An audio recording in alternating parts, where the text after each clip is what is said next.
వైఎస్ఆర్సీపీ శ్రేణులే లక్ష్యంగా కూటమి ప్రభుత్వం వేధింపులకు గురిచేస్తోంది. వైఎస్ఆర్సీపీ నేతలను, కార్యకర్తలను, పార్టీకి అండగా నిలిచే వారిపై రెడ్ బుక్ రాజ్యాంగాన్ని అమలు చేస్తోంది. కూటమి ప్రభుత్వం వచ్చిన దగ్గర నుంచి సంక్షేమ పథకాలను గాలి కొదిలేసి కేవలం కక్షపూరిత రాజకీయాలను మాత్రమే చేస్తోంది కూటమి సర్కార్.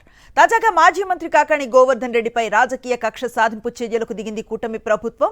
క్వాడ్స్ అక్రమ రవాణా కేసులో కాకాణికి పోలీసులు నోటీసులు ఇవ్వడానికి ఆయన ఇంటికి వెళ్లారు. అయితే ఇంట్లో ఎవరు లేకపోవడంతో కాకాణితో ఫోన్లో మాట్లాడేందుకు పొదలకూరు పోలీసులు యత్నించిన తర్వాత ఆయన ఇంటికి నోటీసులు అంటించి వెళ్లారు. రేపు ఉదయం 11 గంటలకు రూరల్ డీఎస్పీ కార్యాలయంలో విచారణకు హాజరు కావాలని నోటీసుల్లో పేర్కొన్నారు. కాకానికి నోటీసుల అంశంపై పూర్తి సమాచారాన్ని మా కరెస్పాండెంట్ వెంకట నారాయణ అందిస్తారు. నారాయణ, అనుశ్రీ, మాజీ మంత్రి కాకాణి గోవర్ధన్ రెడ్డిపై కూటమి ప్రభుత్వం కుట్రలకు పాల్పడుతోంది. పొదలకూరు మండలంలోని రుస్తుం మైన్స్ వ్యవహారంలో వాజ్య అక్రమ రవాణా జరిగిందన్న అభియోగాల నేపథ్యంలో మాజీ మంత్రి కాకాణి గోవర్ధన్ రెడ్డిపై పోలీసులు కేసు నమోదు చేశారు. A4 గా తెచ్చారు. అయితే గోవర్ధన్ రెడ్డిని అరెస్ట్ చేస్తారంటూ గత 10 రోజుల నుంచి పెద్ద ఎత్తున మీడియాకి పోలీసులే స్వయంగా అలిపిలిచ్చినటువంటి పరిస్థితి. అయితే కాకాణి గోవర్ధన్ రెడ్డి కేసులకు భయపడకుండా ప్రజలకి, కార్యకర్తలకు అందుబాటులో ఉంటూ ఈ వారం రోజులు వచ్చారు. అయితే ఇవాళ ఉగాది కావడంతో కుటుంబ సభ్యులతో గడిపేందుకు ఆయన హైదరాబాద్ వెళ్ళారు.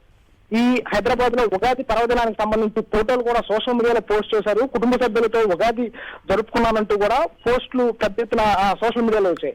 అయితే పోలీసులు హుటాహుటిన ఏదైతే కాకాణి గోవర్ధన్ రెడ్డికి నోటీసులు ఇస్తున్నామంటూ ఒక వర్గం మీడియాకి ఇన్ఫర్మేషన్ ఇచ్చి పొదలకూరు పోలీసులు ఎస్ఐ అనీఫ్ ఆధ్వర్యంలో కాకాణి గోవర్ధన్ రెడ్డి నివాసానికి చేరుకున్నారు.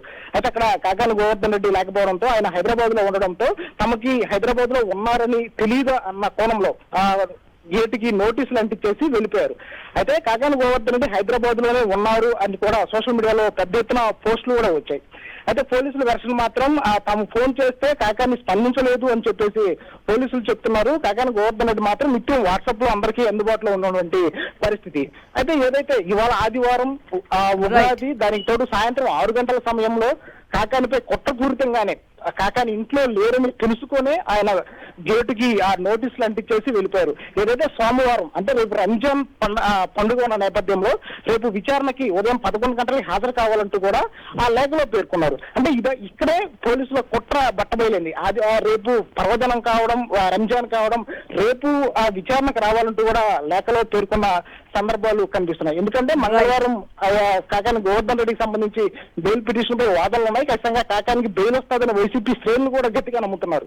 ఈ నేపథ్యంలో ఆ బెయిల్ అడ్డుకునే ప్రయత్నంలో పోలీసులు ఎలాంటి కుట్రలకు పాల్పడ్డారనేది కూడా వైసీపీ శ్రేణుల యొక్క అభిప్రాయంగా ఉంది. సో మొత్తంగా కాకానిపై కుట్రలు కంటిన్యూ అవుతున్నాయి. ఏదైతే వైఎస్ఆర్ కాంగ్రెస్ పార్టీలో కీలక నేతగా ఉన్నాడు, ఆ పార్టీ కూటమి ప్రభుత్వం అధికారంలోకి వచ్చినప్పటి నుంచి ప్రభుత్వ వ్యతిరేక విధానాలని ఆయన గట్టిగా వినిపిస్తున్నటువంటి పరిస్థితి.